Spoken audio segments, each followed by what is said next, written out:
गुलाब और जिंदगी। आज फिर तुम गुलाब का पौधा ले आई।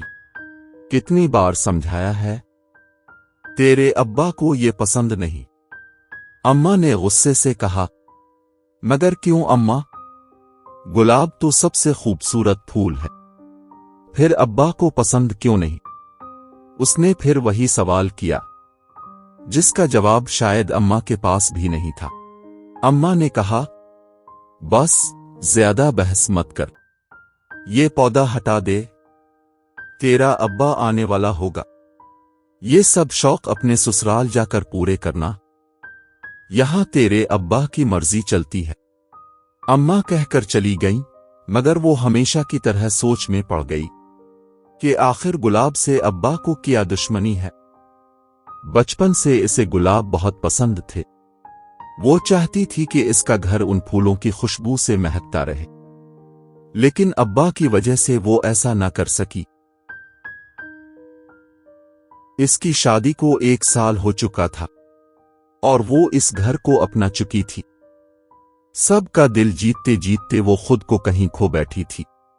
आज जब गली में फूल वाले की आवाज आई तो वो बच्चों की तरह दौड़ पड़ी। उसने कई गुलाब खरीदे और प्यार से बरामदे में सजा दिए। वो बहुत खुश थी, मगर अचानक दरवाजा जोर से खोला। उसका शौहर गुस्से में भरा कमरे में दाखिल हुआ। वो डर गई। तुमने किसकी इजाजत से ये सब झाड़ घर में लगाए? वो हैरान रह गई। मगर ये झाड़ नहीं, गुलाब हैं। क्या ये मेरा घर नहीं? इसकी आंखों में आंसू आ गए। अब्बा को ये बिल्कुल पसंद नहीं, उनसे घर में गंदगी होती है। शौहर बोला, मगर मैं सफाई का ख्याल खुद रखूंगी, वदा है। बस चुप करो, फजूल बहस मत करो, और ये सब पौधे पाक में रखाओ, कोई ले जाएगा। वो हैरान रह गई कि आखिर गुलाब को कोई कैसे नापसंद कर सकता है। उसकी पलकों पर ठहरे आंसू उसके गोद में गिर गए। वो चुपचाप गुलाब लेकर बाहर चली गई।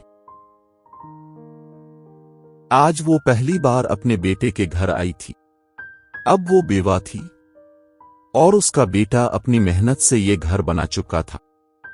बहू और बेटा उसे मोहब्बत से अपने घर लाए थे।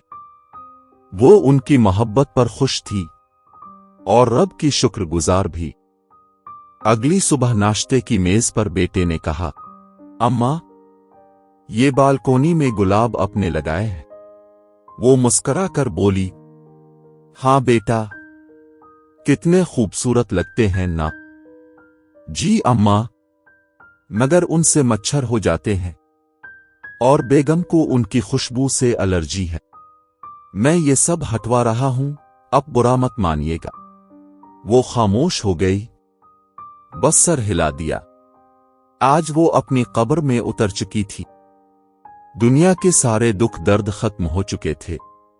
वो अब मिट्टी के नीचे हमेशा के लिए अबदी नींद सो चुकी थी। इसकी कब्र पर सब लोग गुलाब डाल रहे थे।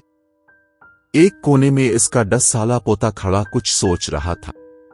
वो आगे बढ़ा और बोला, दादी, आज मैं आपके लिए एक तोहफा लाया हूं। ये कहकर इसने दादी की कब्र पर एक गुलाब का पौधा लगा दिया। सब हैरानी से इसे देखने लगे, मगर दादी अब बिल्कुल पुरसुकून थी, क्योंकि ये वो वाहिद जगह थी जहां और किसी का हुक्म नहीं चलता था।